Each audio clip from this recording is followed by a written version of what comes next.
Jean-Luc Gauthier, bonjour. La France vient de perdre son triple A. Quelle est votre réaction? Bien, écoutez, bonjour.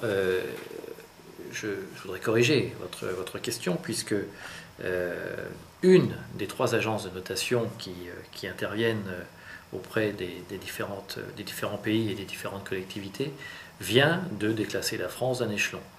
C'est une agence sur trois. Les autres agences ont maintenu leur notation à triple A, comme un certain nombre de pays européens. Donc, veillons à être précis et rigoureux dans la communication.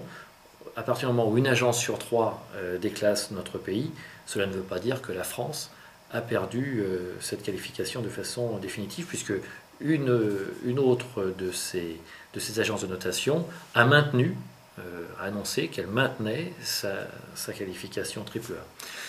Ceci étant, les agences de notation ont un rôle à jouer important, dans le sens où elles permettent sans doute d'éviter un certain nombre de dérives. Pour autant, ce n'est pas à elles de faire la pluie et le beau temps sur nos économies européennes et même sur les économies mondiales. Donc, quelle va être l'éventuelle répercussion sur nos concitoyens? J'entends par là au niveau du département. Bien, écoutez, la France a perdu son triple A voilà quelques jours. Je n'ai pas l'impression que cela ait changé quoi que ce soit dans la vie de nos concitoyens. Pour preuve, parce que ces agences de notation essayent de noter les pays en fonction de leur capacité à faire face à leurs échéances et à rembourser les emprunts que ces pays peuvent contracter auprès de différents prêteurs. Ce qui est important à l'échelle de notre pays, c'est sa capacité à rembourser les emprunts dont elle a besoin pour faire fonctionner son économie. Et on a tous noté qu'après la perte de ce triple A sur une des trois agences de notation, la France avait emprunté à un taux moins élevé qu'avant la perte de ce triple A pour une de ces agences.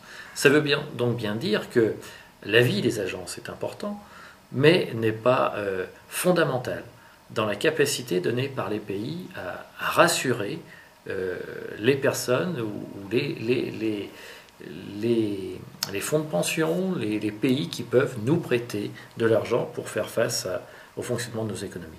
Donc très concrètement, je pense que cela ne va pas changer fondamentalement la vie de nos concitoyens, à condition bien entendu que nous soyons capables, au niveau national, mais aussi au niveau local, d'engager les efforts et les mesures nécessaires pour que la France reste un pays où il est possible d'entreprendre, il est possible d'avoir des projets qui soient nationaux ou locaux et qui permettront à notre pays de continuer à grandir pour le bien de tous nos concitoyens.